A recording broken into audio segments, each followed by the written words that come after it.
Bună dimineața! Bine ați venit la cel de-al treilea panel al evenimentului nostru dedicat dreptului uman fundamental la mediu și corelațiilor dintre acesta și Pactul Verde European și problematica ecoclimatică în general. Atelierul nostru este dedicat aplicării dreptului mise en application du droit fondamental à l'environnement à travers l'Europe, avec la situation dans les États membres de l'UE et les pays tiers. Discuția noastră se va desfășura după cum urmează. Vom începe cu situația României, On va commencer par la situation en Roumanie concernant la mise en application du droit à un environnement sain, du point de vue de la Constitution roumaine, du point de vue de la Cour européenne des droits de l'homme et par rapport au pacte vert européen. Cette première présentation sera faite par moi-même et ma collègue, Madame Marinic, de l'École nationale d'administration publique et sciences politiques. Malheureusement, elle n'est pas présente dans la salle. Par la suite, on va se pencher sur la situation dans la République de Moldavie par une présentation de M. Ion sur la reconnaissance et la garantie du droit de l'environnement et le droit humain à l'environnement. Par la suite, on aura une troisième présentation au sujet de ce qu'on a appelé hier la justice du climat. Et on va commencer par un exemple, une affaire qui en France s'est vue surnommée l'affaire du siècle. La présentation sera délivrée par Madame Christelle Fournil, professeure à Sciences Po de Toulouse.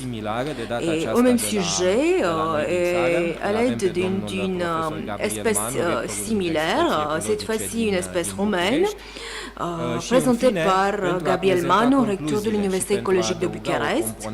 Et pour présenter les conclusions et pour ajouter une composante plus technique à ce sujet, le professeur Michel Prieur, président du Centre international de droit comparé de l'environnement, nous ferons une présentation sur les indicateurs juridiques qui accompagnent notre démarche liée à la mise en application du droit à un environnement sain et son inclusion dans le 8e programme d'action et dans le pacte vert européen. Pour ce qui est de ma présentation, je vais parler en français.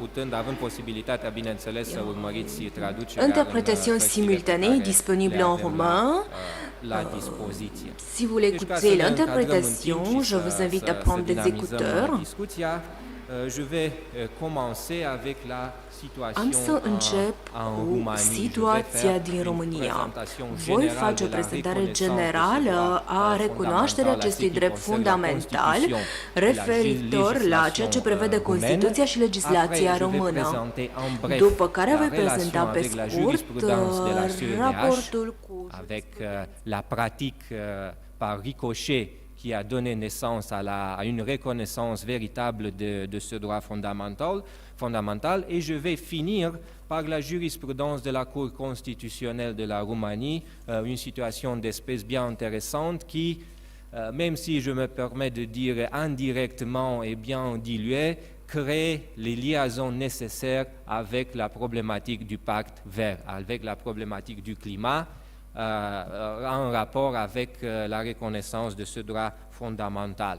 Donc, pour commencer, en Roumanie, le droit fondamental à environnement sain et équilibré du point de vue écologique est reconnu dès la réforme de la Constitution de 2003. Il a été introduit par l'article numéro 35 et je me permets de faire une traduction de son contenu. Donc, le premier alinéa nous dit que l'État reconnaît le droit de toute personne à un environnement sain et équilibré du point de vue écologique. Le deuxième alinéa nous établit le cadre général par la formule que l'État assure le cadre législatif pour l'exercice de ses droits. La partie la plus intéressante, ça réside au troisième alinéa, et on va voir, il y a des corrélations avec la législation organique de notre pays. Les personnes physiques et morales ont le devoir de protéger et d'améliorer l'environnement.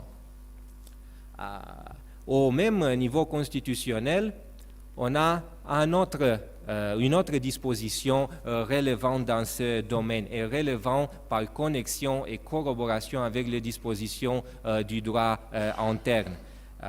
C'est l'article 44 qui a comme thème le droit de propriété et qui prévoit à son 7e alinéa que le droit de propriété oblige au respect des charges concernant la protection de l'environnement et de l'assurance du bon voisinage et aussi au respect des autres charges qui, correspondant en loi ou à la coutume, revient au propriétaire.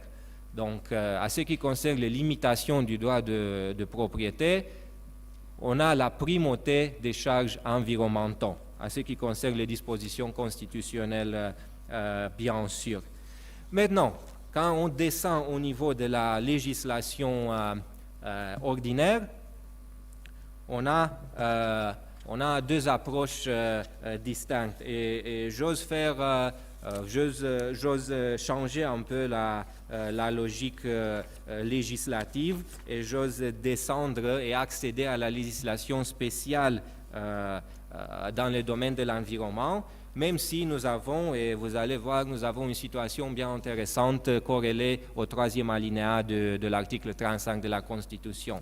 Premièrement, à l'article 5 de l'ordonnance d'urgence du gouvernement sur la protection de l'environnement, qui joue le rôle de législation cadre en Roumanie, en ce qui concerne l'environnement, nous avons l'article numéro 5 qui nous dit que l'État reconnaît à toute personne le droit à un environnement sain équilibré du point de vue écologique.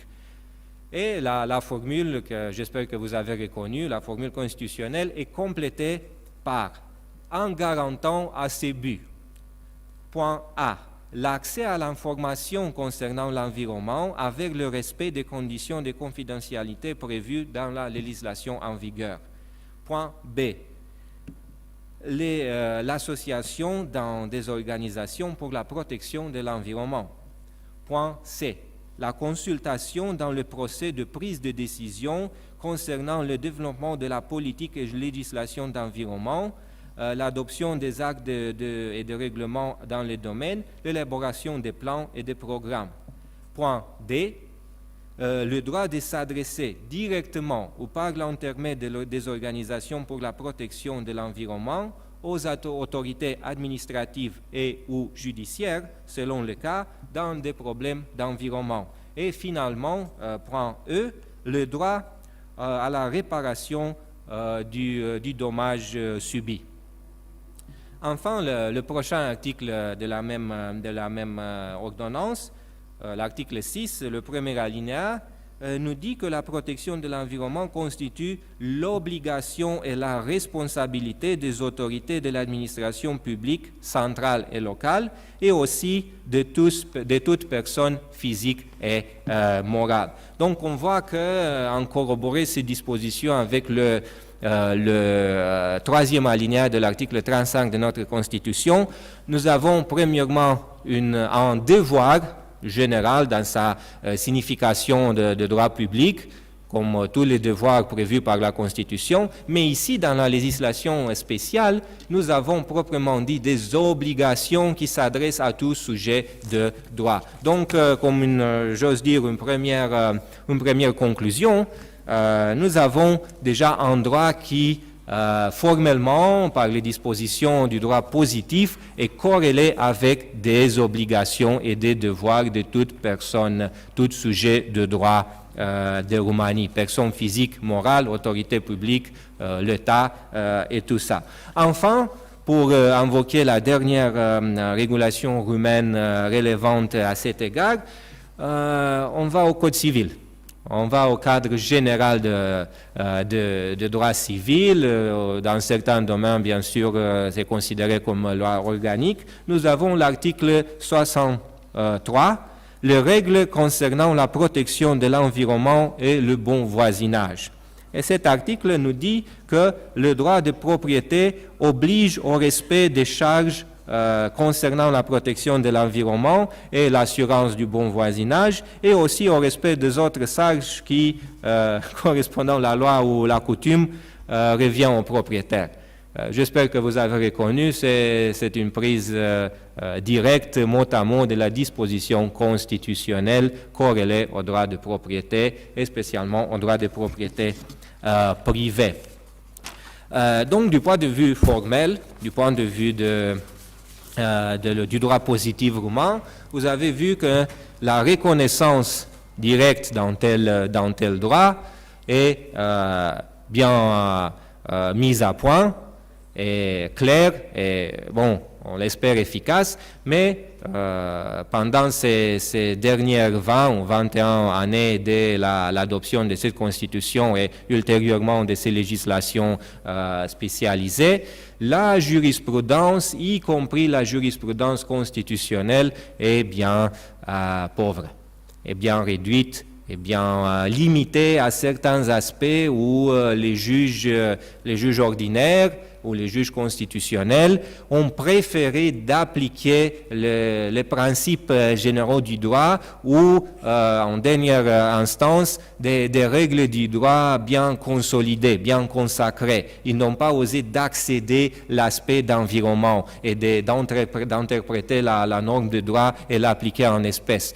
Par exemple, si on se réfère exclusivement à ces dispositions du Code civil qui est doublé par la disposition constitutionnelle, ils préfèrent de se rallier au principe de droit civil du bon voisinage, du trouble de voisinage, pas passer un peu et introduire la composante environnementale, d'introduire l'idée de protection de l'environnement. Ils préfèrent de se rallier à la vision bien subjective, bien traditionnelle, non, depuis presque 200 années, de la protection le voisinage comme état de fait, comme proximité directe dans certains troubles, dans certains dommages, qu'on prévoit l'espèce. Donc c'est ça, on peut l'appeler la situation à ce qui concerne le niveau de justice ordinaire et aussi de justice constitutionnelle. La manque de courage du magistrat d'accéder et de juger, de solutionner les espèces à base des principes et on peut dire en général des idées spécifiques au droit de l'environnement. Maintenant, je vais faire un petit détour vers la CEDH, vers la jurisprudence à ce qui concerne la Roumanie. Je vais vous rappeler, même si mes collègues d'hier ont déjà parlé, si je me souviens bien, plusieurs fois de la situation de la Convention des droits de l'homme, on sait bien sûr que à cet égard, il n'y a pas une reconnaissance directe d'un droit à l'environnement. Il n'y a pas un droit prévu expressément par la Convention ou par le protocole additionnel. Donc, la Cour, par sa jurisprudence, a préféré d'identifier ce droit par ricochet. Ça veut dire par une interprétation créative d'un droit déjà existant. En espèce, la Roumanie, et maintenant je vous en prie de voir des grands guillemets, la Roumanie a l'honneur de créer, de faciliter directement la reconnaissance expresse de ces droits par l'affaire Tatar contre la Roumanie, l'arrêt de janvier 2009, où dans une situation d'espèce bien ingrate, je peux dire, à l'égard des pétitionnaires, la Cour finalement a créé la connexion entre l'article 8, alinéa 1 de la Convention concernant la protection de la vie privée et la qualité de l'environnement où le pétitionnaire vivait. La chaîne d'idées de la Cour qui a été maintenue dans cette jurisprudence tatare contre la Roumanie, qui avait été prévue en avant dans des autres espèces, y compris contre la Roumanie, commençait de l'idée de vie privée, vie privée circonstanciée dans un espace qui est défini comme domicile. Donc, le domicile d'une personne doit assurer un certain niveau de bien-être. Le bien-être de l'individu est conditionné de la qualité de vie, de la qualité de son domicile. Et la qualité de son domicile, de sa vie circonstanciée en l'espace, est conditionnée par la qualité de l'environnement où se trouve le tel domicile, où est-il placé en l'espace. Donc, par cette logique, ils ont constaté dans cette espèce tatare contre la Roumanie que le pétitionnaire avait un droit à un environnement sain. Pour représenter en bref la situation d'espèce, ça concernait un voisinage dangereux, une proximité dangereuse entre certains habitants de la ville de Baia Mare de Roumanie et une installation de processer l'or, de processer du point de vue chimique l'or. Et certains habitants, Tatar et son fils, ont été exposés aux émissions dangereuses dans certaines installations techniques. Je ne maîtrise pas le langage technique de ce point de vue, donc je vais l'éviter. Ils étaient exposés aux vapeurs toxiques de la procédure qui impliquait des cyanures. Et bien sûr, les autorités roumaines n'avaient pas fourni ni les informations ni les moyens concrets de le défendre vers cet impact dommageable à leur santé et aussi, bien sûr, à l'environnement. Donc, ils ont pétitionné les autorités nationales, bien sûr sans succès. Ils ont arrivé, donc c'est passé la situation en fait, c'est passé en l'an 2000. En 2005, ils ont épuisé les voies d'action de recours national et ils sont arrivés à la CEDH et la solution de la CEDH, l'arrêt devenu maintenant une source primaire de droits des hommes, a été prononcé en janvier 2009. Une autre situation d'espèce bien intéressante en ce qui concerne la consolidation de ces droits et la façon de penser et d'envisager ce type de connexion que j'ai mentionné il y a quelques minutes entre vie privée, droit à l'environnement, la qualité de l'environnement, concerne une espèce qui avait comme étant un condamné, un détenu dans un pénitencier de Roumanie. Et son problème visait la proximité, le voisinage avec un espace improvisé de déposition de déchets. Donc un espace bien improvisé par les autorités locales d'où se trouvait le pénitentiaire. Ce que s'est passé, il a invoqué parmi des autres aspects concernant le régime de détention, le régime bien restrictif, bien sûr, il a invoqué la pollution olfactive causée et générée par le dépôt de déchets improvisés, donc sans autorisation, sans étude d'impact, tout ça, par les autorités locales.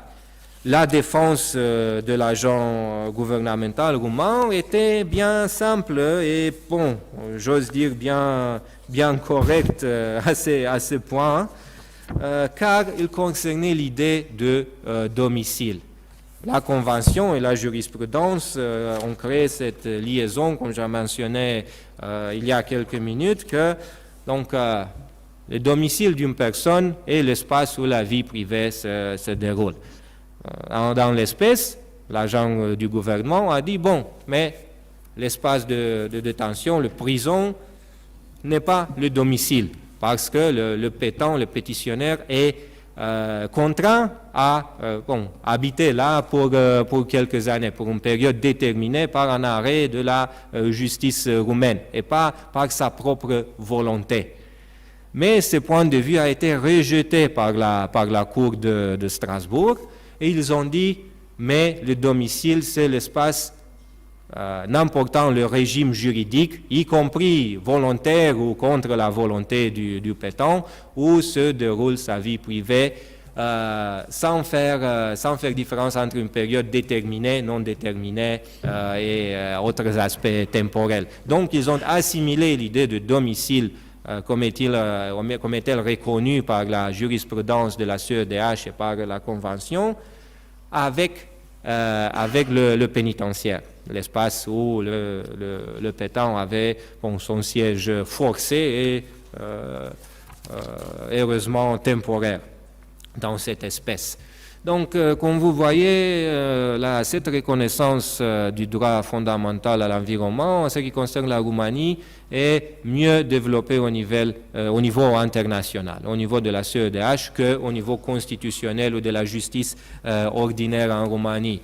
Dans cet aspect, c'est bien courageux ou peut-être d'une certaine manière irrationnelle de concevoir qu'on va créer, on va reconnaître au moins par voie jurisprudentielle les connexions nécessaires avec le climat.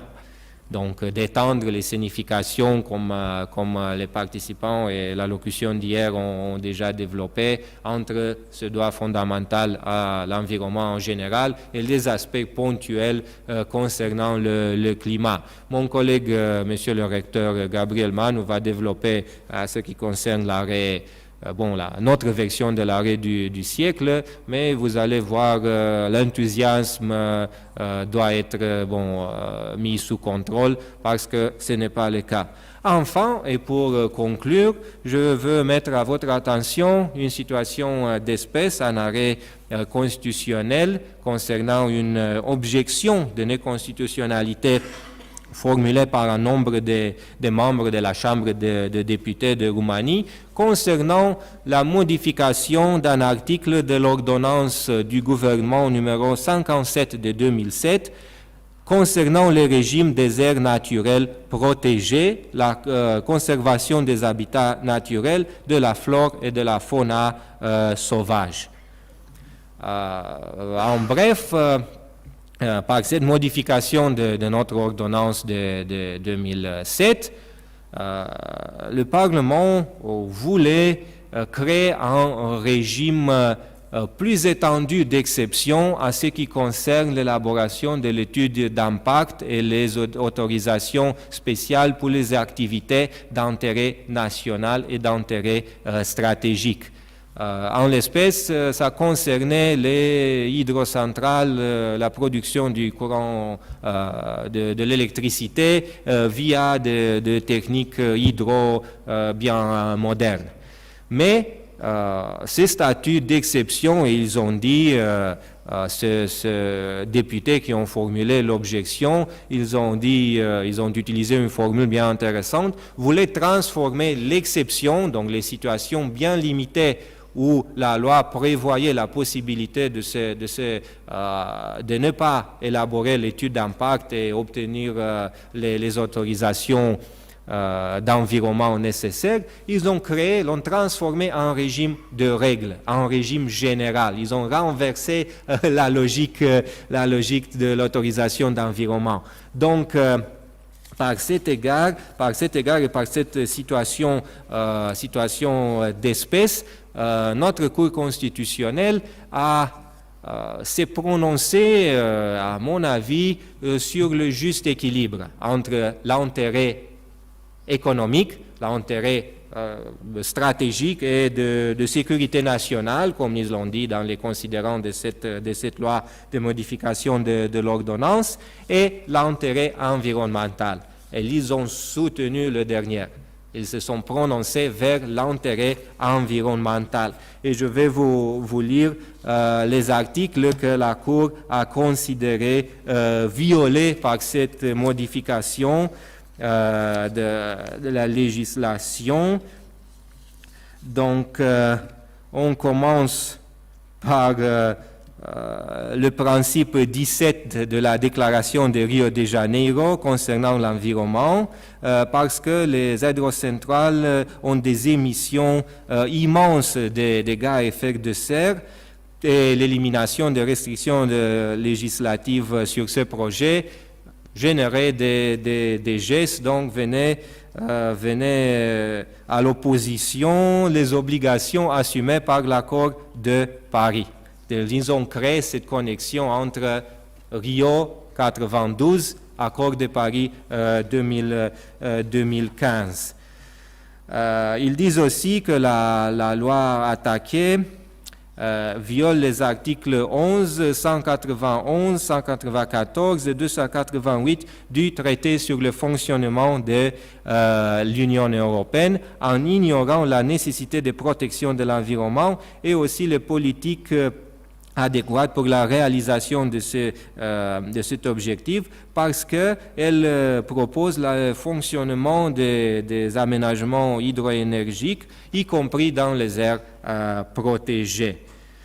On a aussi une violation du régime Natura 2000.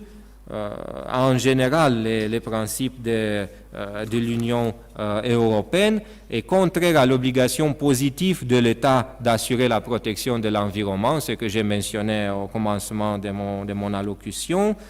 Et par conséquent, la Cour constitutionnelle a admis cette objection de néconstitutionnalité. Donc, à cet égard, on peut se brancher, et pour conclure et inviter monsieur l'académicien Goudjak à continuer, on peut dire qu'on a le point d'où s'accrocher pour créer cette connexion nécessaire, pour créer dans les prochaines années une connexion entre le droit à l'environnement en général, ou peut-être c'est mieux dire les aspects généraux d'environnement avec le climat. Vous avez bien noté, seulement ils ont fait appel à l'accord de Paris, pas au pacte vert européen. Ils se sont rapportés aux dispositions générales des traités sur le fonctionnement, etc. Donc, pas encore. Ça a besoin de petits pas vers cet objectif, mais bon, soyons optimistes et constatez de véritables progrès. Je vous remercie pour votre attention et pour continuer, pour présenter la situation dans le même esprit de la République de Moldavie, j'invite monsieur l'académicien Ion Goudjak de prendre la parole. Monsieur l'académicien.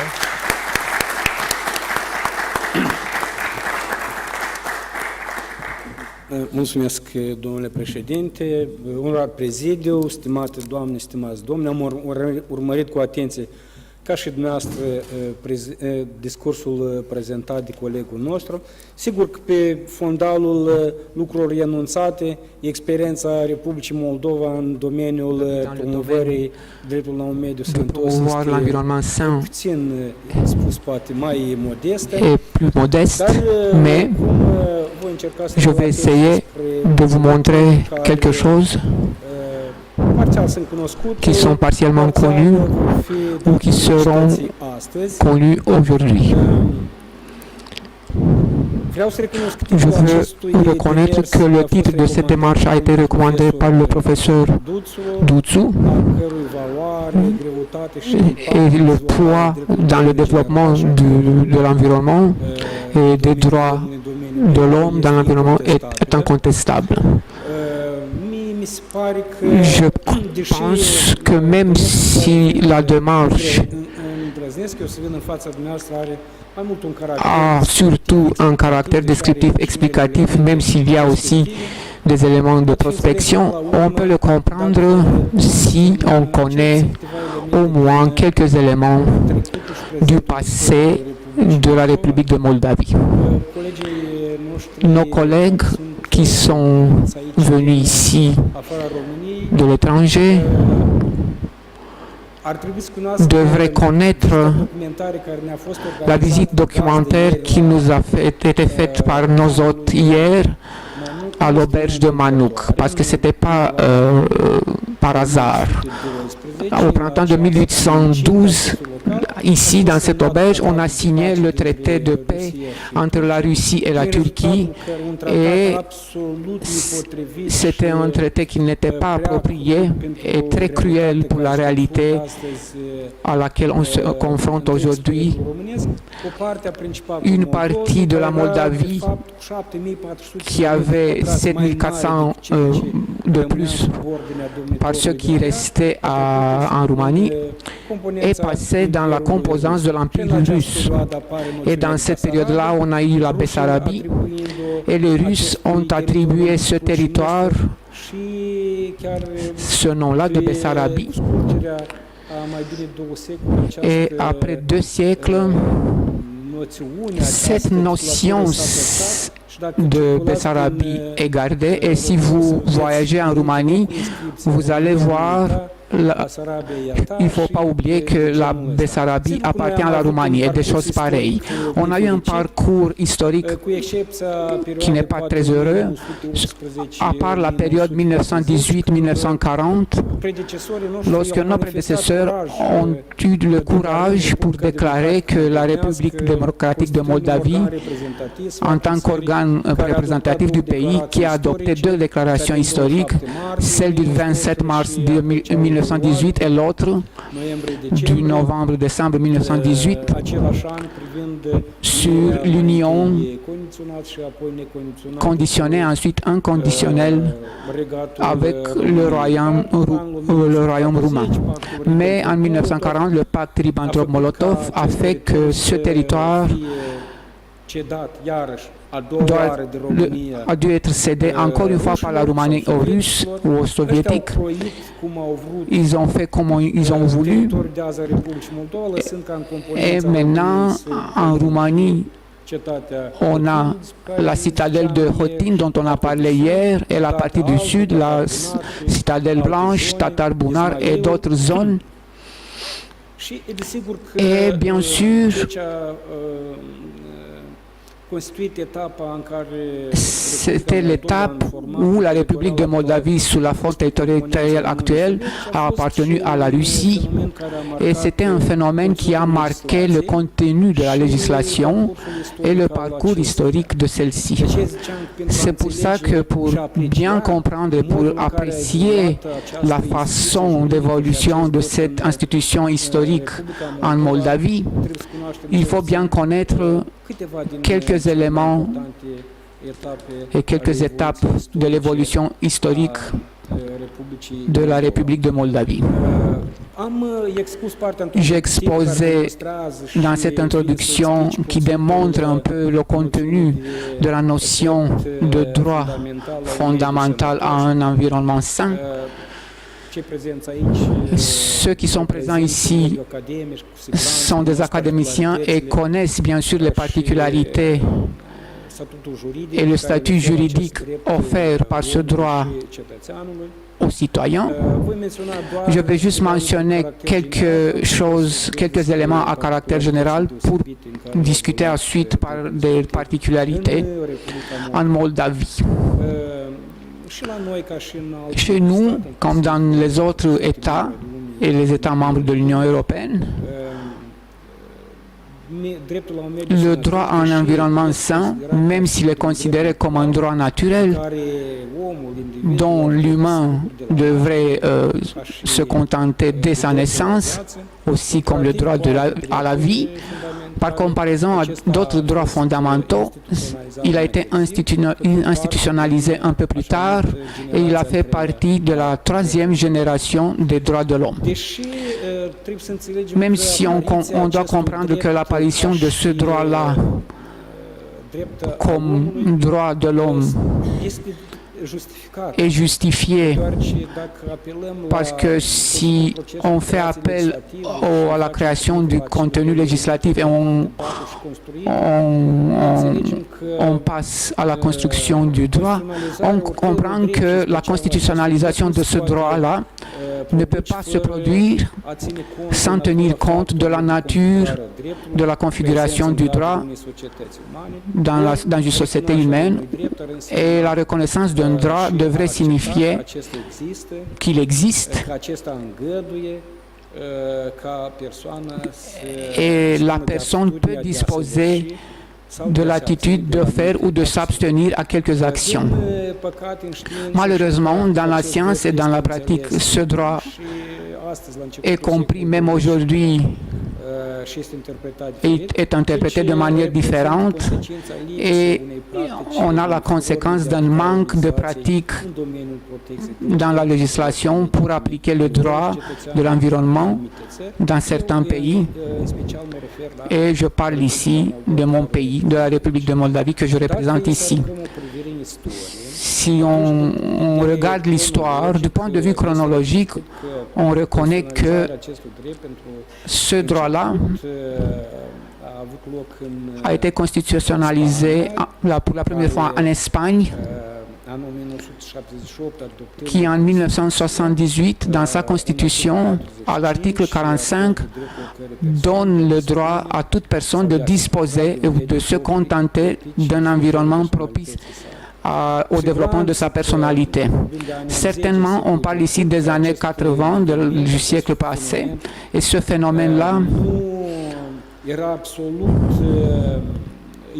n'était pas isolé des autres pays, y compris les autres États socialistes, et cet événement-là historique a été connu et a été matérialisé aussi dans la République de Moldavie, dans la période à la fin des années 70, au début des années 80, en Moldavie, comme dans les autres États membres de l'Union soviétique, on avait des bases de législation, la législation de l'eau, du sous-sol en 1975 et d'autres documents législatifs dans ce domaine-là. Ces fondements consacraient quelques principes fondamentaux et ont engendré l'adoption de quelques codes, le code des bois, des eaux, des sous-sols, qui étaient concentrés pour établir des mesures de la protection de l'environnement qui, en dernière instance, devrait offrir un environnement favorable de vie pour les membres de la société dans cette époque-là. Entre 1963 et 1980, on a fait quelques mesures pour délimiter le domaine d'utilisation de la nature. Et cette liste de codes et des autres documents législatifs a été étendue. On a adopté la loi de la protection de la santé en 1971, le code du sous-sol, le code des forêts et d'autres. À cette époque-là, sur le premier plan, on avait le problème, pas le problème de droits fondamentaux à un environnement sain, mais le droit d'utiliser de manière raisonnable les ressources naturelles, et l'optimisation de ce processus était l'objet d'une discipline unitaire.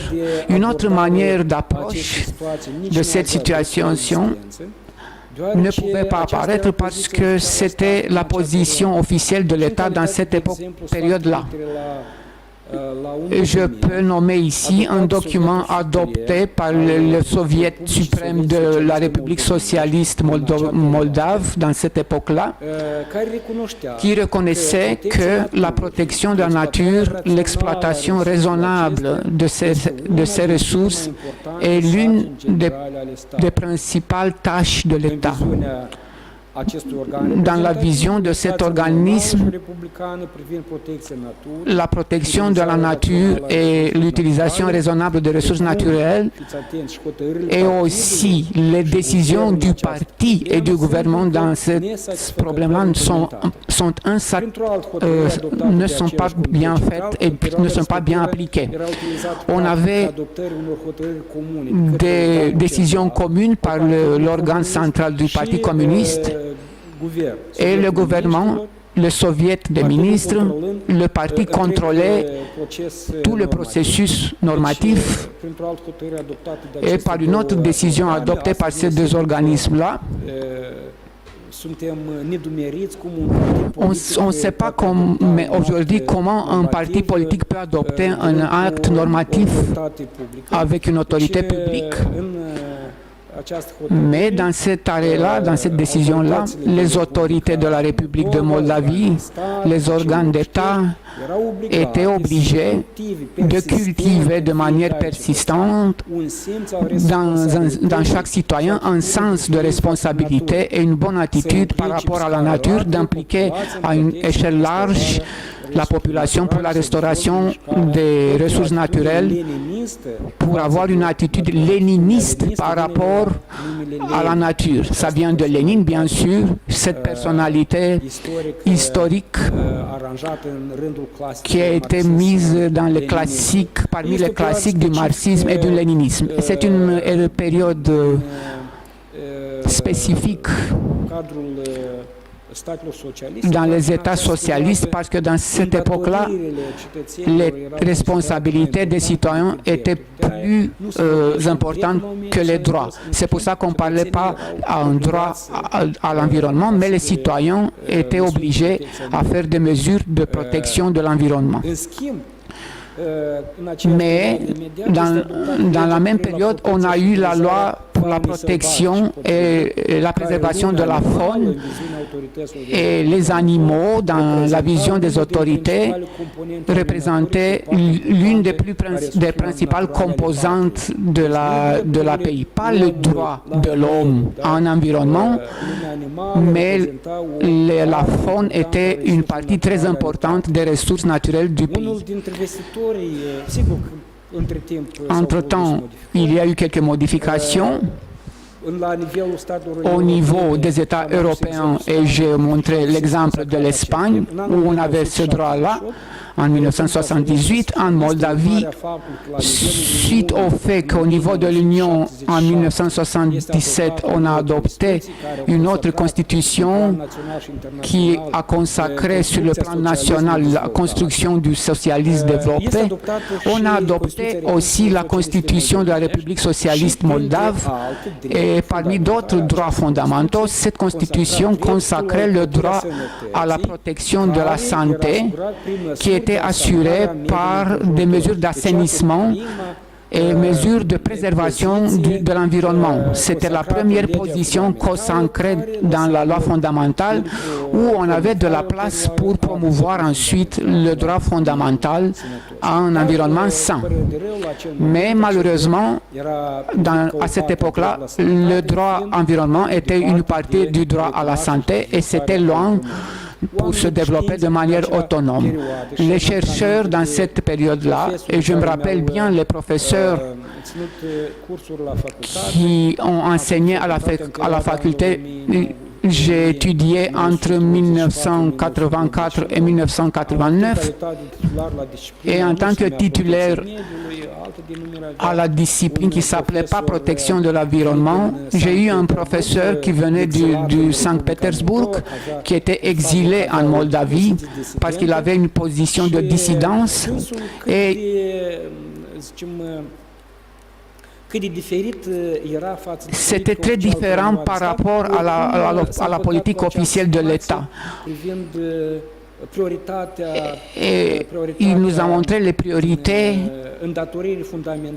des responsabilités fondamentales pour préserver l'environnement par rapport au droit fondamental à l'environnement. À partir des années 90, perestroïka, autre phénomène la démolition du socialisme et il y a eu quelques changements aussi dans la République de Moldavie. Il y a eu quelques événements et quelques transformations sociales et économiques après l'indépendance de la République de Moldavie. Et cette période-là a donné de nouvelles dimensions pour approcher le problème de la protection et de la conservation et du développement de l'environnement. On a adopté quelques lois entre les années 1991 et 2000. Dans ce domaine-là, on a adopté plus de 250 actes normatifs, mais on sait que ce n'est pas la quantité qui compte et est proportionnelle avec la qualité. Mais dans cet ensemble de lois, je veux mentionner en particulier la loi pour la protection de l'environnement. C'était le nom de la loi en 1993 et c'était une étape très importante pour promouvoir en Moldavie le droit fondamental à un environnement sain. La loi était le cadre juridique de base pour élaborer l'acte normatif spécial, les instructions, les autres actes normatifs subordonnés à la loi pour la protection de l'environnement dans la perspective d'assurer pour chaque personne un droit à un environnement sain et esthétique et la responsabilité de chaque génération pour préserver l'environnement pour les autres personnes et pour les autres générations qui vont venir. L'État était obligé de reconnaître aux personnes physiques le droit à un environnement sain. Et on avait quelques conditions et garanties pour promouvoir ce droit-là. Une étape décisive dans cette direction, c'était la Constitution de 1994 où, à l'article 37, garantissait le droit de toute personne en environnement et on a fait des efforts pour la protection de l'environnement pour assurer la sécurité écologique au niveau national. On a beaucoup de problèmes, même dans ce contexte-là.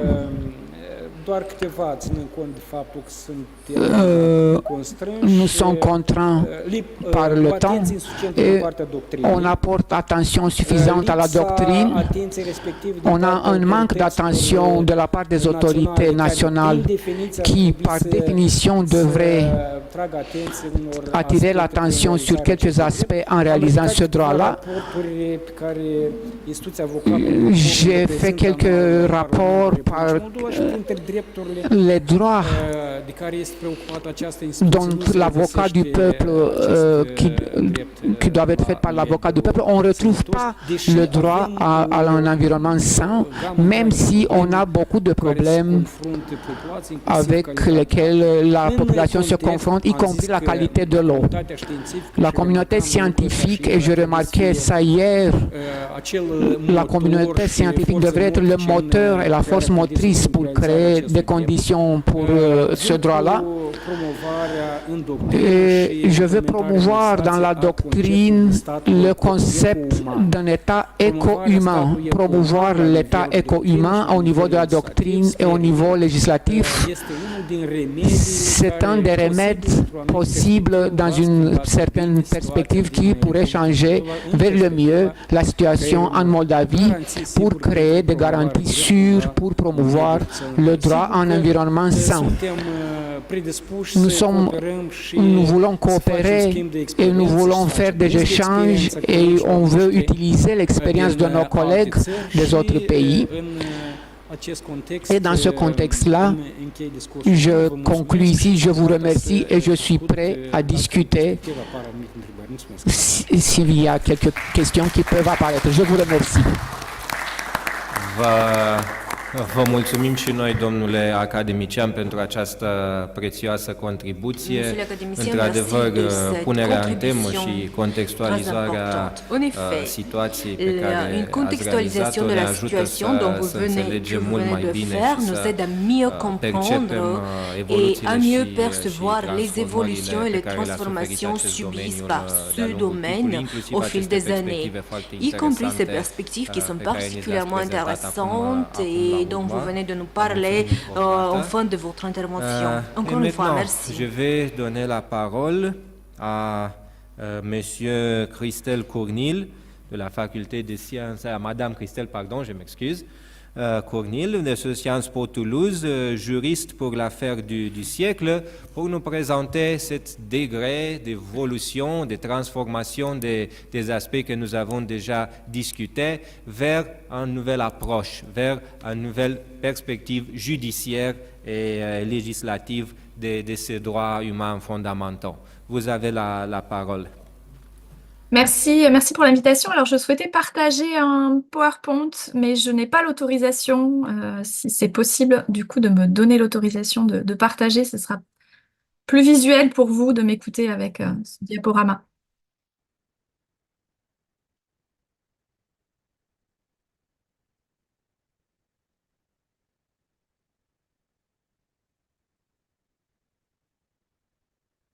C'est parfait, je partage.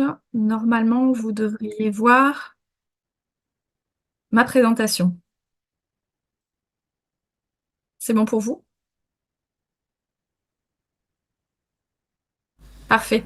Alors, effectivement, je vais présenter aujourd'hui l'affaire du siècle et je suis ravie de pouvoir l'exporter, cette affaire du siècle. Alors, vous dire que effectivement, je suis professeure des universités à Sciences Po Toulouse, mais je suis aussi, et c'est une autre casquette, et je me dois de vous dire d'où je parle, je suis aussi membre d'une ONG qui s'appelle Notre Affaire à tous, et membre du groupe juridique de l'affaire du siècle. En tant que juriste, j'ai travaillé depuis le début à cette affaire, donc je suis un petit peu juge et partie aujourd'hui.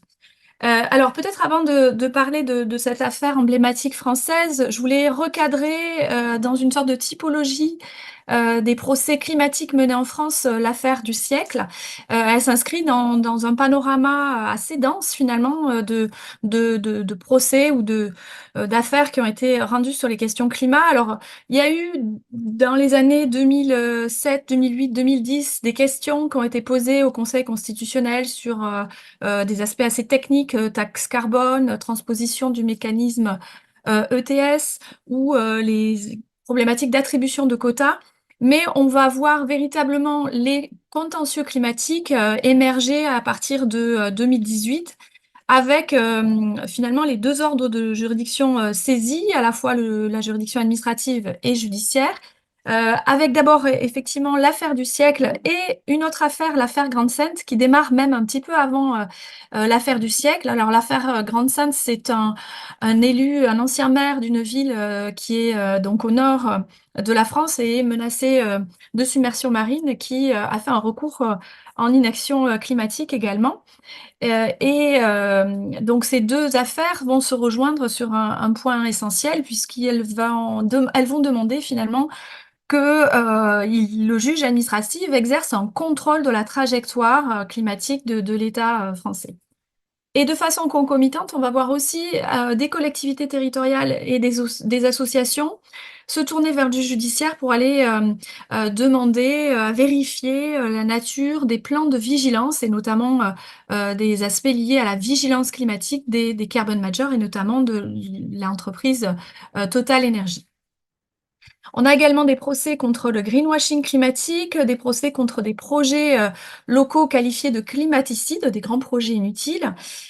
Quelques procès désormais contre des activistes du climat, une cinquantaine, et un premier procès Bayon où Total Energy poursuit Greenpeace qui dénonçait en gros une méthode de calcul du bilan carbone de la Major. Et peut-être aussi s'ouvre une nouvelle dimension dans cette typologie des procès sur le plan pénal, puisqu'une plainte en 2023 a été déposée par 4 ONG et tout à fait dernièrement, c'est-à-dire la semaine dernière, une plainte d'individus et de 3 ONG ont posé également une plainte en direction de Total Énergie.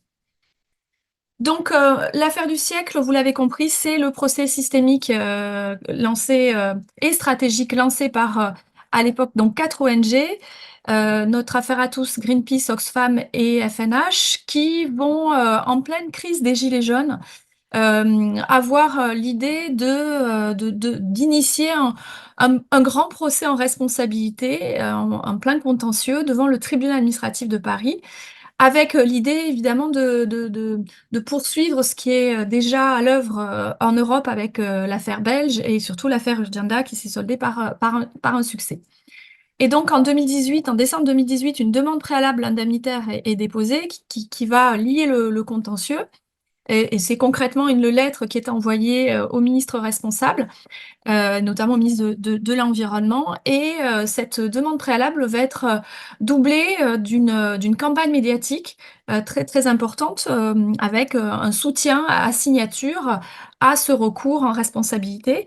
Et en moins de 48 heures, près de 2,3 millions de personnes vont signer cette pétition de soutien. Alors c'est assez inattendu, c'est la pétition d'ailleurs la plus signée en France. Donc c'est un moment important de ralliement des citoyens à une cause ici stratégique, une cause importante qui a permis de relier à la fois la question de la justice sociale autour de la crise des Gilets jaunes, qui manifestait au départ pour l'augmentation de l'assiette de la contribution énergie-climat, et cette demande de justice climatique qui est déposée à ce moment-là en 2018. Alors, elle peut se résumer, cette affaire, en 4 actes. C'est pas évident de résumer presque 6 ans de procédure, mais je vais essayer du coup, de le faire de façon chronologique, avec, je dirais, un espèce de storytelling judiciaire, juridictionnel ici, avec un premier acte, un premier épisode qui consiste, pour les associations et la vingtaine d'avocats, de juristes, d'universitaires qui vont travailler à ce recours, à construire un argumentaire et faire reconnaître la carence fautive de l'État. Deuxième acte, c'est la condamnation proprement dite de l'État et avec des mesures d'injonction. Troisième acte, c'est le suivi à exécution de la décision de justice. Et enfin, le dernier, qui date là encore la semaine dernière, c'est la contestation du rejet de la demande de suivi à exécution qui vient d'être rendue. Donc, je vais vous expliquer tout ça dans le détail. Alors, le temps de l'argumentaire, c'est concrètement faire reconnaître effectivement une carence fautive de l'État avec plusieurs moyens et des objectifs assez clairs. Je les ai simplifiés ici. Le mémoire qui a été déposé faisait plus de 120 pages, très, très documenté, avec des fondements juridiques qui consistaient à faire reconnaître par le juge administratif une obligation générale de lutte contre le changement climatique. Ce qui n'est pas forcément évident, il a fallu documenter à partir des normes internationales, évidemment européennes et nationales, un ensemble de normes de différentes d'ailleurs natures et valeurs juridiques, et derrière de montrer qu'il y avait dans cette obligation générale 4 obligations spécifiques pour l'État, des obligations finalement positives que devait mettre en place l'État, une obligation de réduction de gaz à effet de serre, une obligation d'efficacité énergétique, une obligation d'augmenter l'énergie renouvelable en France, et enfin une obligation d'adaptation au changement climatique. Alors, l'affaire du siècle n'a pas gagné sur l'ensemble de la reconnaissance de ces 4 obligations spécifiques, mais une obligation générale, on va le voir, va être reconnue. Dans les demandes, elles sont plutôt simples. Il s'agit ici de faire un recours altruiste, donc il n'y a pas de demande pécuniaire, indemnitaire, très importante, puisqu'il s'agit ici de simplement faire reconnaître un préjudice moral des associations, mais aussi, et ça c'est plus inédit, un préjudice écologique, et de demander à l'État d'agir par le biais d'une injonction pour le futur. Donc c'est une demande de réparation préventive qui est ici demandée. Alors ce recours, il va s'inscrire dans une sorte de tendance mondiale que les comparatistes ont bien sûr très bien démontré. Partout dans le monde, vous le savez, il y a plus de 2000 procès climatiques, alors de nature très différente, ne sont pas tous contre les États, mais ce qu'on constate, c'est que souvent dans ces recours, il y a un fort argumentaire de droit constitutionnel environnemental. Nous, en France, on a la fameuse charte de l'environnement, donc il y a un fort argumentaire autour des articles de la charte, autour d'un argumentaire droits fondamentaux et le lien entre l'urgence climatique et les effets des changements climatiques sur la jouissance des droits de l'homme. Et enfin, toute une mobilisation très importante dans ce procès, comme on le voit dans d'autres procès ailleurs dans le monde, une référence à l'expert, à la preuve scientifique, alors d'ailleurs qui se caractérise de différentes natures, soit par les rapports du GIEC, soit par des rapports produits par l'État lui-même qui attestent l'urgence climatique et les manifestations des changements climatiques, évidemment sur les personnes. Et puis, il y a des spécificités nationales, par exemple, les associations requérantes ont souhaité montrer qu'il y avait peut-être la possibilité de dégager un principe général du droit inédit sur les questions climatiques, mais aussi ont rassuré le juge en disant que ce procès n'était pas non plus totalement nouveau, qu'il fallait s'inscrire dans la jurisprudence administrative classique du juge administratif, celle notamment de la reconnaissance de la carence fautive en France à l'égard donc des carences de l'État en matière d'amiante, de pollution de l'air ou encore d'algues vertes. Donc le juge administratif avançait quelque part en terre connue. L'aspect le plus inédit, c'était faire consacrer, reconnaître un préjudice écologique né de la carence fautive de l'État dans l'action climatique. Ce préjudice écologique, il venait d'être à peine reconnu dans le Code civil, mais n'avait jamais été mobilisé devant le juge administratif à l'égard d'une personne publique. Donc c'est l'acte 2, et l'acte 2 va donner raison aux associations. C'était un peu inédit.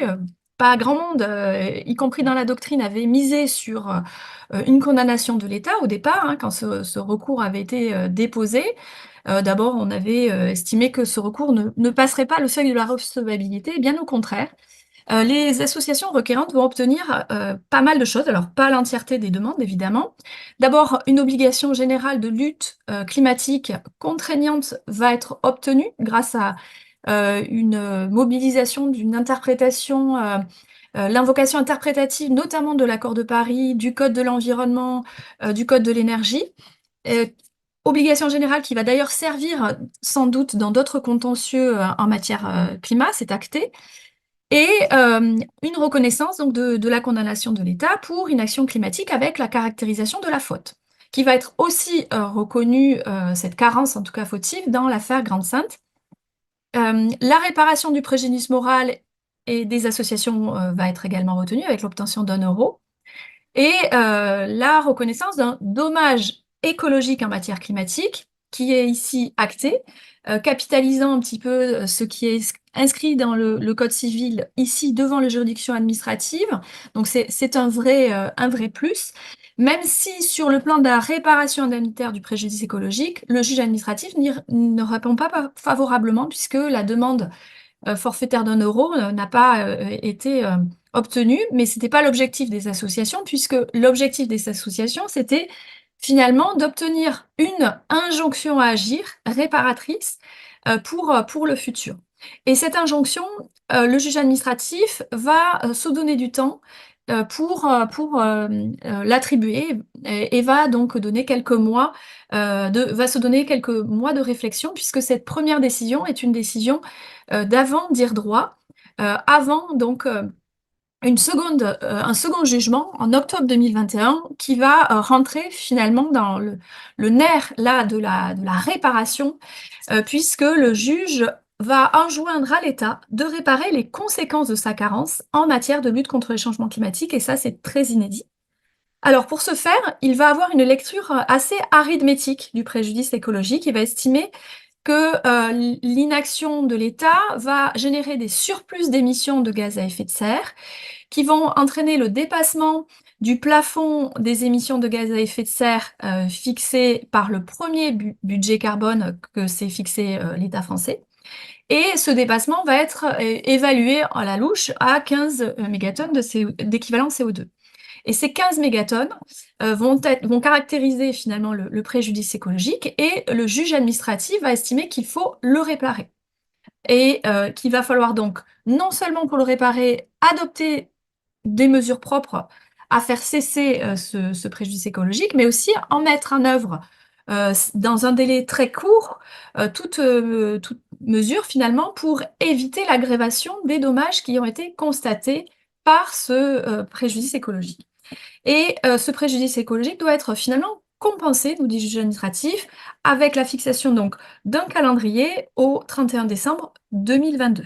Donc quasiment un an est donné pour le Premier ministre et les ministres compétents pour qu'ils prennent toute mesure utile pour réparer la part non compensée de ce préjudice. Alors, toute mesure utile sectorielle, là, le juge ne va pas très loin dans le détail des mesures que le gouvernement doit prendre. Il n'est ni administrateur, ni législateur. Il est donc très prudent de ne pas ici franchir la fameuse séparation des pouvoirs et va s'en tenir à une formule très sommaire sur cette idée de toute mesure utile. Le troisième temps, c'est finalement quid de l'action de l'État. Qu'a fait l'État pendant quasiment un an, jusqu'en décembre 2022? Les associations ont attendu la fin du calendrier pour aller faire le bilan. Alors, je vous passe les détails, mais l'État n'a pas beaucoup communiqué sur son action. Donc, les associations ont saisi, par exemple, la commission d'accès aux documents administratifs pour que l'État produise des documents justifiant ses actions et donc son travail sur la compensation, la réparation du préjudice écologique. Et elles ont lancé finalement un nouveau procès, celui du suivi à exécution. Elles vont essayer de démontrer et être assez proactives dans la charge de la preuve ici, que l'État, pendant cette année-là de 2022, n'a pas pris toutes les mesures nécessaires pour réparer ce préjudice écologique, et que donc il faut une nouvelle injonction, et quand finalement le retard là à produire et à compenser la réparation du préjudice écologique nécessite désormais une astreinte. Et donc vont proposer au juge administratif de condamner l'État à accélérer finalement l'exécution de la décision de justice avec une astreinte qu'elles vont d'ailleurs évaluer avec une subtile méthodologie qui consiste à se baser sur la valeur de l'action pour le climat suite à un rapport Quinet réalisé par des économistes. Et l'objectif finalement de ce troisième temps, c'est marquer finalement quelque part l'État, très clairement l'obliger à prendre des mesures structurelles de réduction de gaz à effet de serre pour réparer le préjudice écologique. Et là, elles vont être confrontées à une difficulté essentielle, qui est celle de la preuve. Comment prouve-t-on que l'État agit ou n'agit pas assez au regard finalement de cette approche très arithmétique choisie par le tribunal administratif? Quelle est la méthodologie qu'il faut choisir? Finalement, il faut aller chercher de l'expertise de la science ingénieure, évaluer les politiques publiques pour montrer que les actions concrètes de l'État sur l'année 2022 vont compenser le préjudice écologique. Alors pour ce faire, elles vont se faire aider d'ailleurs tout au long du procès par des boîtes d'ingénieurs, par de l'expertise privée, et notamment elles vont produire pendant l'instance un rapport fait par le collectif Éclairci, qui va essayer de montrer que les actions que l'État a faites sur l'année 2022, parce qu'il a agi, évidemment, il a pris de la réglementation, ces réglementations sont insuffisantes, et que surtout l'État, pour l'instant, a bénéficié surtout de facteurs conjoncturels de baisse d'émissions de gaz à effet de serre. Donc finalement on arrive au dernier acte, enfin avant-dernier acte, puisque le jugement du suivi de l'exécution a été rendu le 22 décembre 2023. Et là, le juge administratif est un petit peu dans l'embarras, puisqu'il va estimer que, bon, il y a une problématique au niveau des chiffres. A priori, l'État aurait compensé 12-13 mégatonnes de CO2, il reste 3 à 5 tonnes qui ne seraient pas compensées, mais il estime quand même que l'État a adopté, mis en œuvre des mesures de nature à réparer globalement le préjudice écologique, et il va estimer qu'il n'y a pas lieu de prendre de nouvelles mesures d'exécution, et il n'y a pas lieu non plus de forcer l'État par astreinte dans cet exercice supplémentaire. Donc les associations, évidemment, elles n'ont pas apprécié la façon dont le tribunal administratif a évalué l'origine des baisses récentes des émissions de gaz à effet de serre. Et elles vont démontrer, et elles viennent de le faire puisqu'elles viennent de déposer devant le Conseil d'État le 21 mai dernier un mémoire, ce qui consiste à montrer que les baisses constatées en France résultent en fait surtout de facteurs liées à la guerre en Ukraine, à la crise énergétique, au Covid, et elles ne sont pas liées à des mesures structurelles. Et l'État ne devrait pas finalement profiter de ces facteurs extérieurs conjoncturels pour dédouaner de sa réparation du préjudice écologique. Alors qu'est-ce qu'on peut dire? Et je terminerai là-dessus avec peut-être une petite conclusion, c'est que cette affaire du siècle, elle est assez technique, vous l'avez compris. Elle n'est pas très bien comprise, à mon sens, par le grand public parce que elle ne montre pas concrètement des résultats. Mais lorsqu'on se penche plus spécifiquement sur ces 6 ans de procédure et qu'on regarde notamment l'agenda politique, on constate qu'il y a eu inévitablement une accélération de l'agenda politique sur les questions climatiques. C'est-à-dire que ce recours a forcé le gouvernement à aller plus vite sur la programmation pluriannuelle de l'énergie, sur sa stratégie nationale bas carbone, qu'il a initié une convention citoyenne pour le climat, duquel a découlé une loi qui n'est pas forcément idéale, qu'il a créé une instance dédiée, le Haut Conseil pour le climat, et donc on sent du coup une impulsion sur l'agenda politique. De la même façon, il y a eu une accélération du cadre légal, réglementaire, plusieurs lois ont été adoptées et même un projet de révision consistant à verdir un peu la Constitution avait été initié, même s'il a été abandonné. Donc, sur le plan réglementaire, il y a eu des temps forts lors du quinquennat d'Emmanuel Macron. Pour conclure, je dirais que effectivement, ce contentieux stratégique est plutôt bon signe pour la démocratie, un bon signe pour la démocratie, parce qu'il a permis à la société civile, aux citoyens, aux ONG de finalement saisir le juge et donner au juge un rôle nouveau dans la gouvernance climatique, dont on sait qu'elle est très polycentrée, très statocentrée aussi dans les relations internationales, et ça laisse une place intéressante aux ONG. Que cette affaire du siècle a été déployée aussi en France en matière de protection de la biodiversité, avec une affaire qui s'appelle Justice pour le vivant, qui a également condamné l'État sur le volet de l'atteinte à la biodiversité, sur le volet pesticides. En revanche, les points faibles, inévitablement, c'est que c'est des affaires qui durent, qui sont techniques, mal comprises, je le disais, par le grand public, et qui n'abordent pas la question, à mon avis, centrale, essentielle, et c'est le cas de beaucoup de juridictions de par le monde, celle de contester l'opportunité de l'objectif climatique en tant que tel. On sait que l'objectif retenu par la plupart des États est en deçà de ce que les scientifiques nous disent de tenir, mais cette question de l'opportunité de l'objectif climatique est une question politique et donc n'est pas finalement examinée par les juges, et beaucoup de juges ont estimé que ça portait atteinte à la séparation des pouvoirs. Je vous remercie.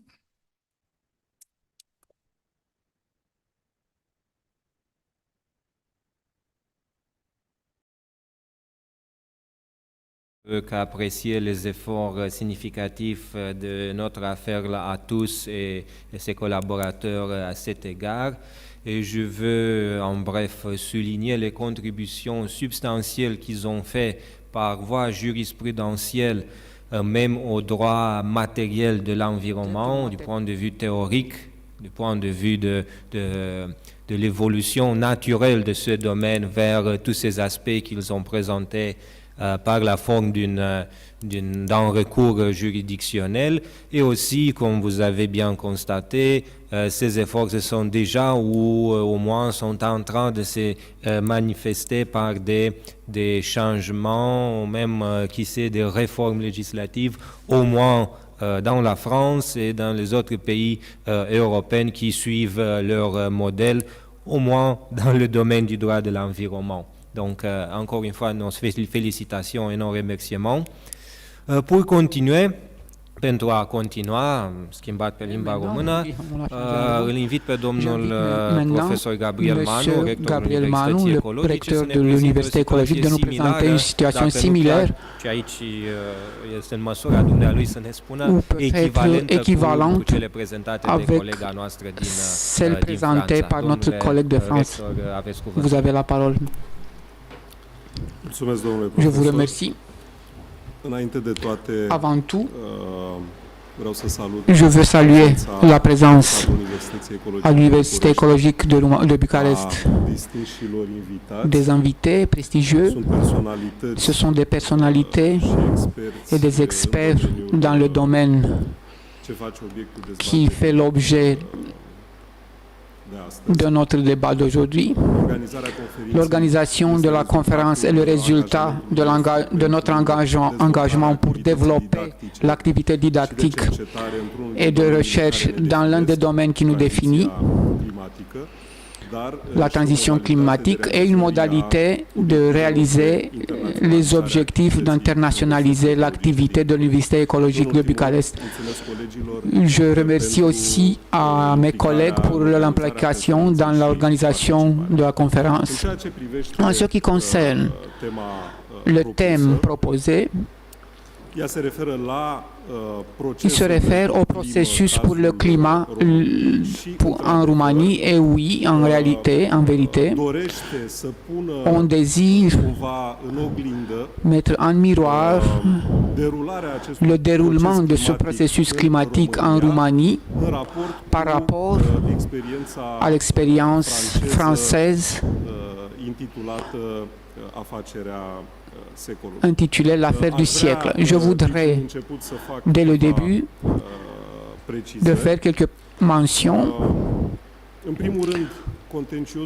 En premier plan, le contentieux climatique national roumain est en cours de déroulement. L'affaire qui apparaît aux tribunaux nationaux a parcouru l'étape de fond, et la Haute Cour de cassation de justice de Roumanie va donner une solution définitive après le jugement du recours.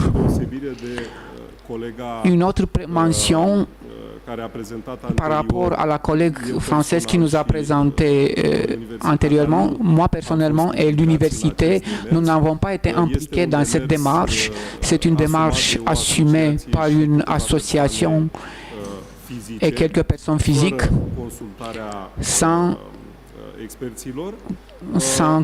le conseil des experts. Et un autre élément important qui fait la distinction, la différence par rapport à la présentation d'avant, si en France on a eu un support civique important, un soutien important de la société civile, si en France l'affaire du siècle et le processus judiciaire a été ouvert après une consultation nationale dans le domaine de la problématique climatique, après les mouvements sociaux. Notre collègue nous a parlé des gilets jaunes qui ont engendré au niveau de la société cette problématique. En Roumanie, nous n'avons pas eu un débat au niveau de la société civile, et on n'a pas eu le soutien de la société civile pour cette démarche. Un autre élément très important est que dans le contentieux climatique roumain, on n'a pas eu des experts qui ont participé. Notre collègue nous a expliqué l'importance du rôle de l'expertise scientifique, de la preuve pour l'insuffisance de l'action des autorités pour pouvoir atteindre les objets d'environnement. Et malheureusement, en Roumanie, nous n'avons pas eu un soutien important scientifique.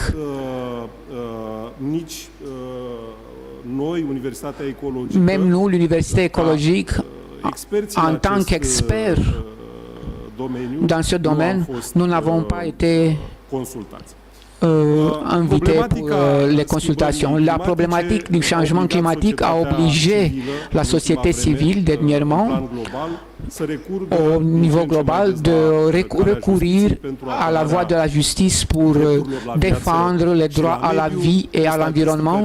Une statistique récente montre que le nombre de dossiers judiciaires climatiques a beaucoup augmenté en arrivant à partir de 84 en 2017 à plus de 2000 en 2022. Donc, il y a une jurisprudence de plus en plus riche et diverse, fondée sur des normes constitutionnelles et légales et une doctrine de spécialité, des éléments constitutifs d'un nouveau droit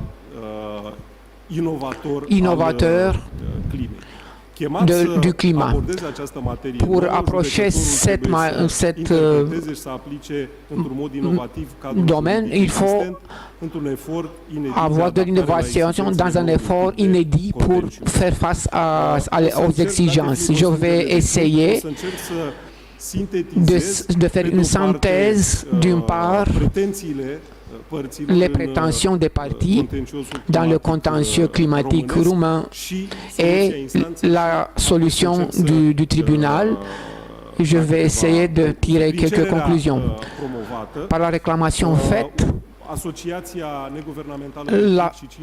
l'association Déclic et 5 personnes physiques ont poursuivi le gouvernement de la Roumanie, le ministère de l'Environnement, des Eaux et des Forêts, le ministère de l'Énergie et les titulaires des portefeuilles pour être obligés de prendre toutes les mesures nécessaires pour réduire de 55% les gaz à effet de serre jusqu'en 2030 et atteindre la neutralité climatique jusqu'en 2050. Deuxièmement, de prendre toutes les mesures nécessaires pour augmenter la proportion des matériels régénérables dans la consommation finale d'énergie à 40% et d'augmenter l'efficience énergétique avec 13% jusqu'en 2030. D'adopter dans 30 jours à partir de la décision définitive des plans concrets et cohérents pour atténuer et pour s'adapter au changement climatique, y compris des budgets annuels de carbone pour atteindre les objectifs assumés mentionnés auparavant. Les raisons de l'action ont visé, en particulier, selon les requérants, le non-respect de l'obligation légale de réduire avec au moins 55% les gaz à effet de serre par rapport à 1990 pour prévenir les changements climatiques par rapport aux dispositions du plan national intégré dans le domaine de l'énergie et des changements climatiques. Le document national par lequel les autorités ont pris l'engagement de réduire les gaz à effet de serre. Ils ont apprécié, les requérants ont apprécié que l'engagement national comme illégal parce qu'il n'est pas corrélé avec l'objectif climatique de l'accord du Paris. On a invoqué aussi la violation des obligations de l'État prévues par l'article 35 de la Constitution roumaine. Ça veut dire l'obligation de l'État d'assurer l'exploitation des ressources naturelles en concordance avec l'intérêt national, la réflexion et la préservation de l'environnement et aussi le maintien de l'équilibre écologique, la création des conditions nécessaires pour augmenter la qualité de la vie et l'application des politiques de développement dans une zone régionale en concordance avec les objectifs de l'Union européenne. En évaluant la légalité des mesures adoptées par les autorités pour réduire les émissions de gaz à effet de serre par les requérants, par les demandeurs, il faut appliquer le filtre de la précaution et le filtre de l'équité intergénérationnelle, composante du principe de développement durable. Selon les requérants, les défendeurs devraient prendre les décisions nécessaires pour minimiser un risque prévisible et grave en ce qui concerne l'endommagement des droits de l'homme Par rapport à ces standards, les requérants ont demandé, en ce qui concerne l'inaction et l'action insuffisante des défendeurs, qu'ils n'ont pas pris toutes les mesures nécessaires pour défendre les droits de l'homme en introduisant des énergies nouvelles. Il n'y a pas eu une augmentation progressive et on n'a pas évité le regret par rapport aux données fournies par l'autorité internationale de l'environnement. Nous sommes avec la Slovénie sur la dernière place en ce qui concerne l'intégration des sources d'énergie nouvelles dans le réseau national d'énergie électrique. Par le plan national intégré dans le domaine de l'énergie et des changements climatiques, on a proposé une augmentation de la proportion de l'énergie nouvelle injustifiée par rapport aux ambitions établi, assumé par l'accord de Paris. La Roumanie a la capacité de faire des investissements dans l'énergie verte et on a invoqué aussi qu'on a alloué des fonds pour des investissements dans un combustible fossile, des projets énergétiques désuets et biomasse forestière, et les fonds pour l'énergie verte diminuent. En conclusion, en ce qui concerne l'obligation pour combattre les effets des changements climatiques, les ambitions des défendeurs sont contraires aux problèmes juridiques assumés par le Pacte de Paris et la Constitution de la Roumanie. Par l'inaction des autorités, les demandeurs ont été touchés dans leurs droits qui sont approuvés par la Constitution. En ce qui concerne les droits collectifs invoqués, l'association des clics et les requérants personnes physiques ont invoqué des données scientifiques sur la causalité entre le manque de mesures nécessaires pour prévenir les changements climatiques dangereux et le risque immédiat et substantiel auquel le droit de l'environnement est soumis, le droit à la santé et le droit à un avenir digne. La solution de la première instance a été malheureusement de rejeter l'action, le contentieux climatique, même si à titre préliminaire, la Cour a affirmé que dans les considérants de l'Union européenne émis pour mettre en application les engagements assumés dans l'accord de Paris, on cite, sont incontestables, les menaces sont incontestables, les menaces données par les changements climatiques. La Cour a rejeté la demande comme sans fondement. En synthétisant les considérants les raisons, en premier, la Cour a décidé qu'on n'impose pas de faire des vérifications par rapport aux standards de la jurisprudence de CEDH par rapport à l'article 8, en considérant le principe de la disponibilité qui gouverne le processus civil. Le tribunal a constaté le caractère imprécis de l'objectif de l'action et a apprécié que la formulation sur l'obligation des défendeurs de prendre toutes les mesures nécessaires d'adopter des plans concrets et cohérents faisait impossible de mettre en place la décision. Selon la Cour, on ne pourrait pas identifier les mesures nécessaires et les plans concrets et cohérents qui pourraient être adoptés par les autorités pour atteindre les objectifs climatiques. Ça veut dire une violation de l'article 6 de la Convention européenne des droits de l'homme, en jurisprudence de la Cour, où on a retenu que le droit d'appeler à un tribunal serait illusoire si l'ordre juridique antérieur d'un État permettrait qu'une décision définitive serait inefficiente dans le détriment d'une autre partie. Donc on a considéré que les demandeurs devraient indiquer concrètement les mesures nécessaires pour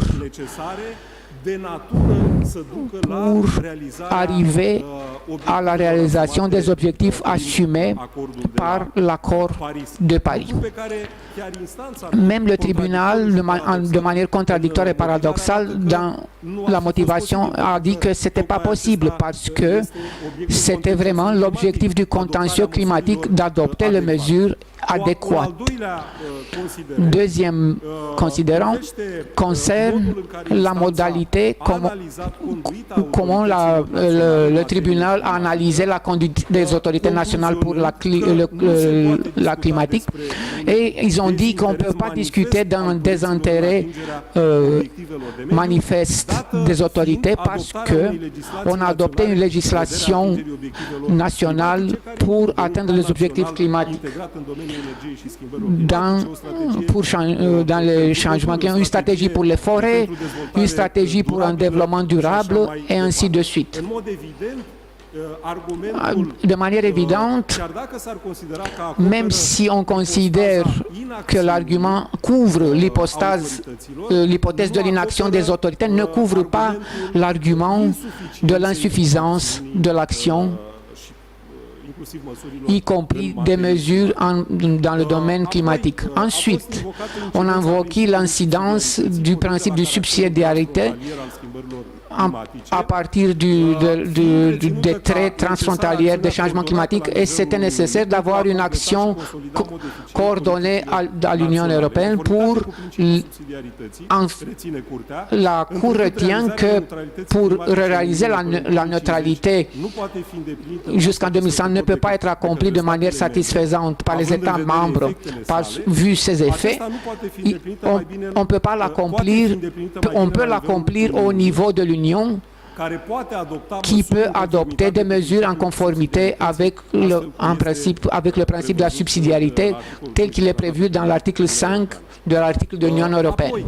Ensuite, une autre catégorie d'arguments ont visé les limites du contrôle fait par l'autorité judiciaire et on a considéré que la demande des requérants de faire des mesures concrètes pour atteindre les objectifs climatiques interfère avec l'idée d'opportunité, ça veut dire avec la marche des autorités nationales administratives d'établir le contenu de ces mesures-là. Sans se substituer à la démarche judiciaire liée pour le recours qui sera résolu par le tribunal suprême de la Roumanie, j'ai quelques observations à faire en ce qui concerne cette argumentation. Les motifs pour rejeter montrent une rigidité par rapport à la spécificité de l'environnement et on essaie de le mettre dans les limites rigides d'un processus civil. De manière inadéquate, on a montré le problème de l'opportunité des décisions administratives parce que ce problème-là n'était pas le contenu des mesures, mais l'aptitude des mesures prises par les autorités pour faire l'objet pris par l'accord de Paris. Un vice très important, j'ai parlé au début, c'est que il n'y a pas eu de soutien scientifique consistant, ni dans la demande des requérants, ni dans l'analyse du juge, parce que c'était la seule manière d'établir si les mesures adoptées par les autorités nationales peuvent conduire à l'accomplissement des objectifs climatiques. En conclusion, je voudrais souligner, parce qu'il s'agit d'un procès en cours, le fait que l'arrêt récent de la Cour des droits de l'homme prononcé contre la Suisse le 9 avril apporte des éclaircissements très importants concernant le contenu du contentieux climatique et je considère, et ici on va analyser si on va créer une procédure d'amicus curiae pour ce contentieux climatique pour soutenir la position des requérants et pour pouvoir expliquer la manière dont la CEDH a apporté des éclaircissements en ce qui concerne le contentieux climatique. De mon point de vue, dans l'étape judiciaire suivante, on devrait imposer l'idée que dans ce domaine, les autorités nationales qui ont la qualité de défendeurs doivent prouver, parce que leur obligation n'est pas une obligation de diligence, mais ils doivent prouver le fait que les mesures, de manière scientifique, que les mesures adoptées peuvent accomplir les objectifs assumés dans l'accord de Paris, la tâche étant déménager maintenant aux autorités. Je vous remercie pour cela. C'est une synthèse de l'étude préparée.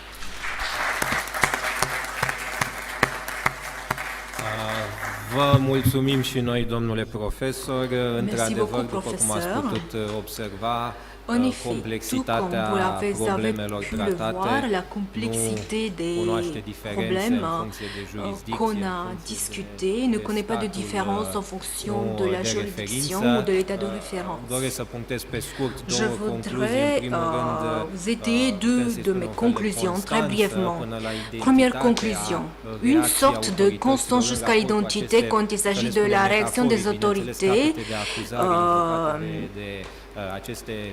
En ce qui concerne les charges invoquées par ces associations ou les particuliers, on parle tout d'abord de la première affaire de ce genre en Europe, l'affaire Uganda contre les Pays-Bas, et aussi notre affaire, l'affaire promue par notre affaire Atus, et voilà une troisième affaire promue par l'ONG roumaine. Donc elle est constante par rapport à la nature des engagements qu'on a eus par des actes européens et internationaux. Deuxièmement, le deuxième aspect que notre collègue a mis en évidence, on constate la même tendance, la même réaction de la justice roumaine en général ou des autorités en général quand il s'agit de ces problèmes concrets liés à l'environnement. Et puisqu'on est dans un environnement autonomique, on peut vraiment dire qu'il s'agit d'un manque de courage de les approcher de manière frontale, d'inclure la composante scientifique dans le processus de conclure notre panel d'aujourd'hui. J'ai l'honneur de donner la parole au professeur Michel Prieur, le président du Centre international de droit comparé de l'environnement, pour présenter son exposé sur la création d'indicateurs juridiques pour accompagner le suivi du 8e programme d'action, et du plan vert. Monsieur le professeur, vous avez la parole.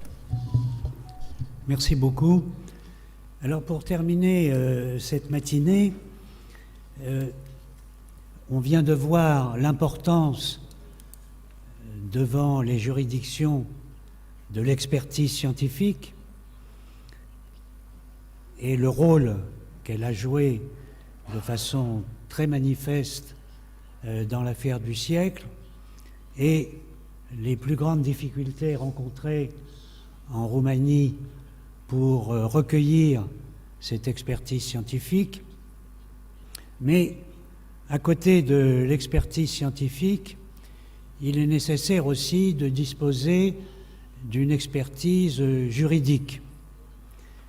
Et indépendamment des processus de contentieux et de recours devant les tribunaux, de façon très générale, pour l'application, le contrôle de l'effectivité et le contrôle du suivi de la mise en œuvre du Pacte vert et de la mise en œuvre du 8e programme d'action pour l'environnement dans l'Union européenne, il apparaît aujourd'hui tout à fait indispensable de disposer d'un nouvel outil, d'un nouvel instrument qui vont permettre justement de mesurer à la fois l'effectivité et le suivi de la mise en œuvre du Pacte vert, et ce nouvel instrument, ce sont les indicateurs juridiques, pour lesquels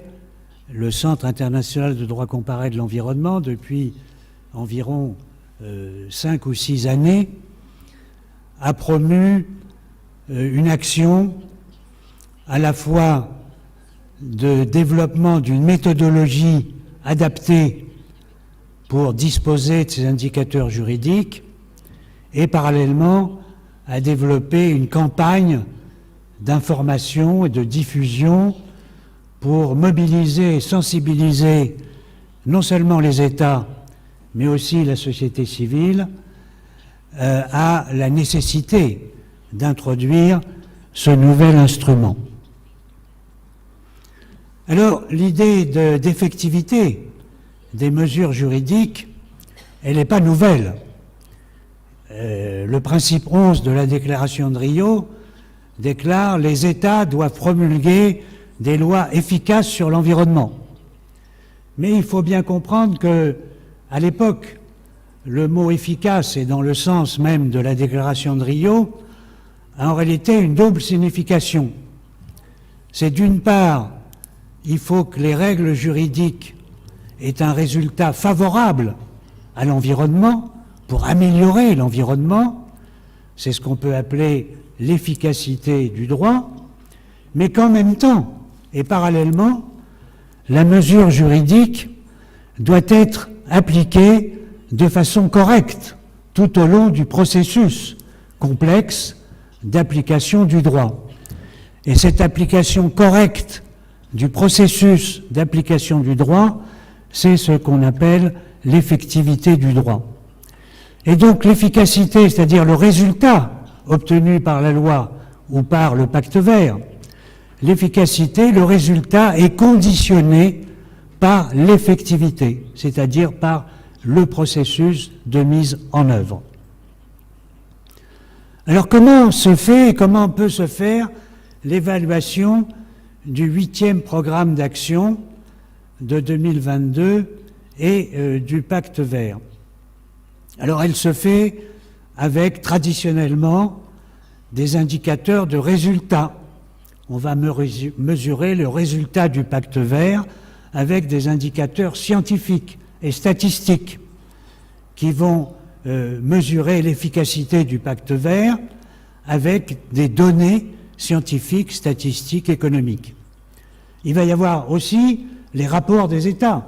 Les États doivent régulièrement rendre rapport à la Commission sur l'application du pacte vert.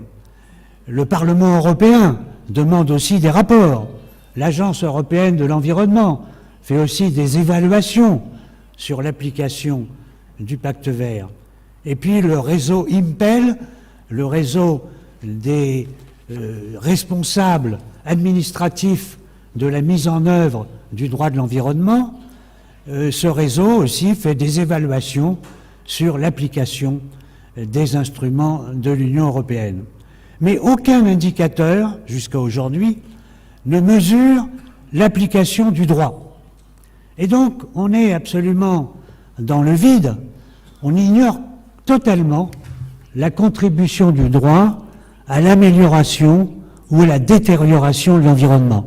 Sinon, à travers des discours de quelques professeurs nimbus des universités qui font des commentaires dans des revues juridiques, mais de façon totalement subjective ou uniquement sur la base de commentaires de jurisprudence qui elle-même résultent d'une analyse qui n'est pas véritablement approfondie. Et donc il est nécessaire de surmonter cette ignorance en rendant le droit visible avec des chiffres. Et le rapport entre droit et chiffres est évidemment un domaine qui fait un peu trembler certains esprits. Alors, le 8e programme d'action pour l'environnement exige des indicateurs. Dans les paragraphes que je cite ici, je ne vais pas tous les citer, il est dit qu'il faut évaluer les progrès avec des indicateurs pertinents. Alors, qui sont et quels sont les indicateurs pertinents? On ne le dit pas. Mais déjà, il y a un petit indice qu'il faut peut-être aller au-delà des indicateurs classiques pour avoir des indicateurs nouveaux, indicateurs pertinents. Paragraphe 39, des indicateurs solides, significatifs. Paragraphe 40, les indicateurs doivent être, et ça c'est la littérature classique sur les qualités des indicateurs, qui doivent être conviviaux, facilement accessibles, permettre la participation du public, etc.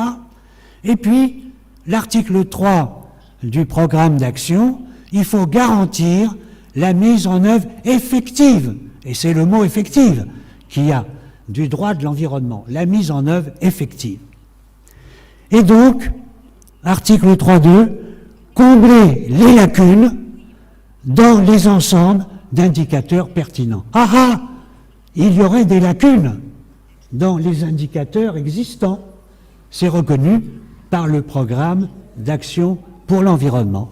Et donc, nous répondons à cette exigence du 8e programme.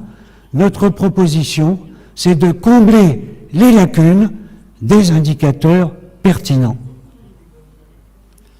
Alors, pour la mise en œuvre du plan vert et du 8e programme, on prévoit un cadre suivi, on prévoit un examen à mi-parcours. L'examen à mi-parcours, entre parenthèses, c'était le 13 mars 2024, l'examen à mi-parcours du 8e programme d'action.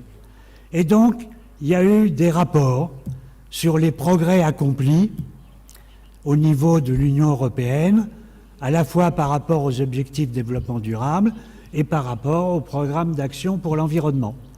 Et il y a des rapports de la Commission en 2023 qui essayent de faire le point, mais sans jamais aborder, évidemment, l'instrument des indicateurs juridiques.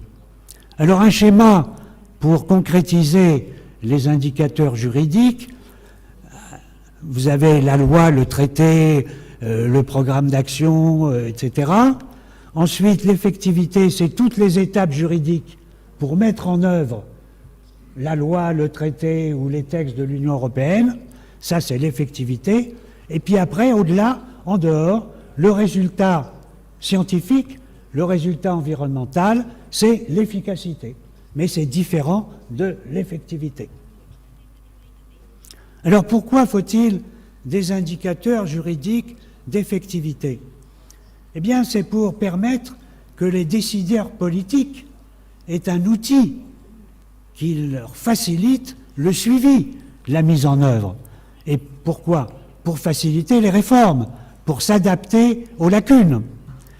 Mais c'est non seulement un outil nécessaire pour les décideurs politiques, mais c'est aussi un outil nécessaire pour les citoyens, pour la société civile, pour qu'elle puisse mieux prendre conscience de l'existence d'abord du droit, parce que la société civile ne sait pas forcément qu'il y a un droit qui permet d'aboutir à une amélioration de l'environnement. Donc faire prendre conscience par des chiffres l'existence du droit, comme les scientifiques nous font prendre conscience de la crise climatique en nous donnant des chiffres. 1,5 degré de protection ou d'amélioration du niveau du climat. Alors tout le monde comprend 1,5% scientifique. Eh bien, il faut que nous aussi, on soit capable de donner un chiffre statistique pour montrer les lacunes du droit et qu'il faut encore progresser de 5%, de 10% ou de 15%. Et donc, il faut rendre visible par des chiffres, parce que c'est la loi des chiffres, rendre visible par des chiffres les apports du droit et l'utilité du droit. Alors, on a fait une promotion des indicateurs juridiques, je ne vais pas rentrer dans le détail, mais il faut savoir que notamment l'accord d'Escazú en Amérique du Sud de 2018 a un article précis qui engage les États d'Amérique du Sud à promouvoir des indicateurs communs d'effectivité du droit. Des indicateurs d'effectivité du droit, c'est une obligation juridique du traité de 2018. Et puis la Convention de Barcelone sur la mer Méditerranée a aussi incité à la promotion des indicateurs juridiques, et la résolution de l'International Law Association en 2020 promeut les indicateurs juridiques. Et enfin, la résolution de l'IUCN du Congrès mondial de 2021 qui a été adopté par 83 États qui ont voté en faveur des indicateurs juridiques pour mesurer l'effectivité du droit de l'environnement.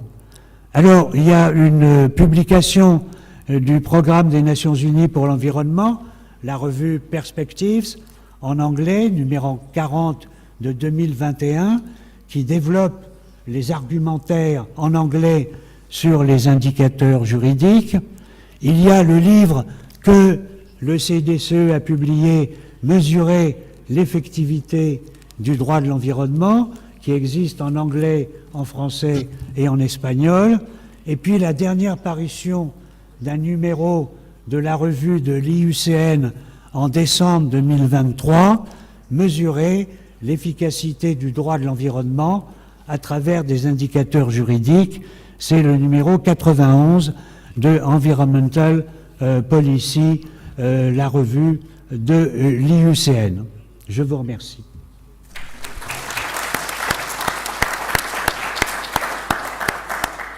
Un grand merci, monsieur le professeur, pour cette contribution qui attribue une nouvelle dimension aux aspects discutés parmi ces 2 jours, ce jour et demi de débat académique.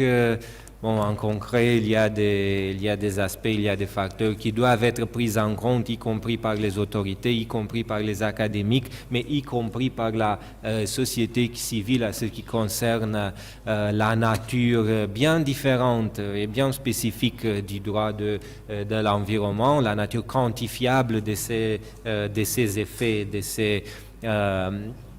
ces échos socio-culturels, etc.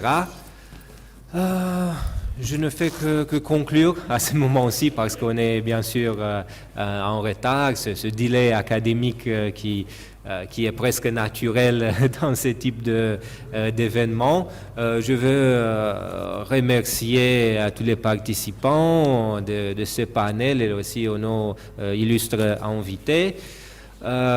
Et bon, j'espère que cette rencontre n'a été que le commencement d'une sorte de collaboration de plus en plus utile et de plus en plus nécessaire dans ce domaine. Vă mulțumesc încă o dată pentru participare și vom continua conform programului de la ora 1. La revedere!